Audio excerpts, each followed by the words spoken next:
warahmatullahi wabarakatuh.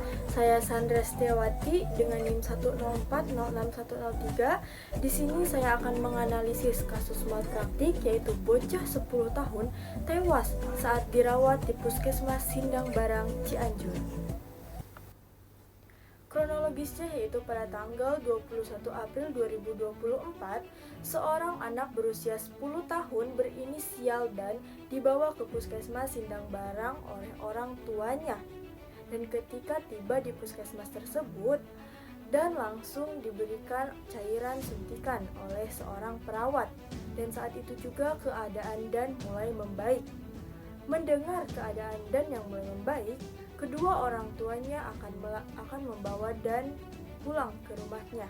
Akan tetapi, pihak puskesmas akan mengizinkan Dan pulang ke rumahnya bila Dan melakukan suntik antibiotik terlebih dahulu.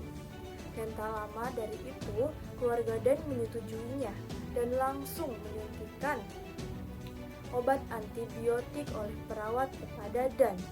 Setelah melakukan suntik antibiotik, Dan mengalami kejang-kejang yang hebat. Dan saat itu juga, perawat langsung menyuntikkan obat penenang kepada Dan akhirnya kejang-kejang Dan mulai mereda.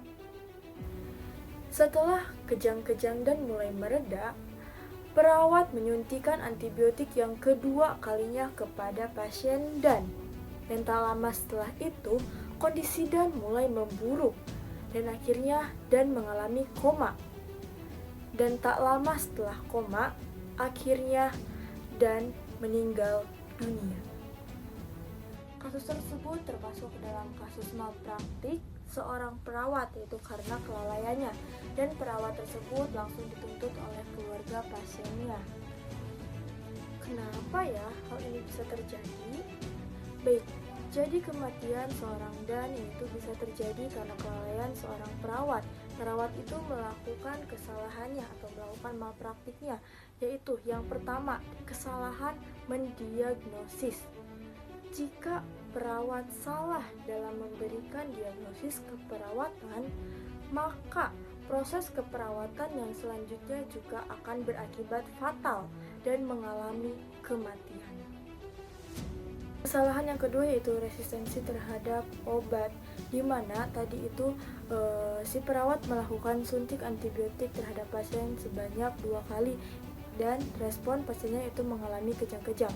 Seharusnya kita sebagai perawat melakukan skin test terlebih dahulu sebelum memberikan obat untuk bisa melihat bahwa si pasien ini tuh mengalami atau memiliki alergi terhadap obat tersebut atau tidak.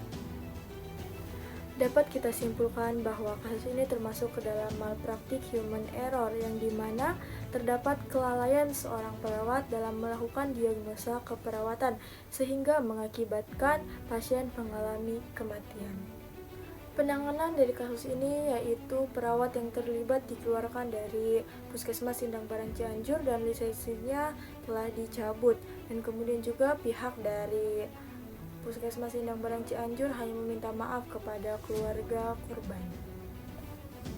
Nah, untuk mencegah bahwa kasus ini tuh tidak terjadi lagi di masa yang akan datang, di sini ada beberapa mitigasi atau pencegahan yang dapat kita tenaga medis lakukan.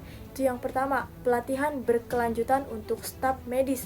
Yang kedua yaitu ada penggunaan sistem pemeriksaan ganda untuk prosedur yang penting. Yang ketiga yaitu penerapan SOP yang jelas dan konsisten. Dan yang keempat yaitu peningkatan komunikasi yang baik untuk antar medis atau bagi antar medis agar tidak terjadi miskomunikasi.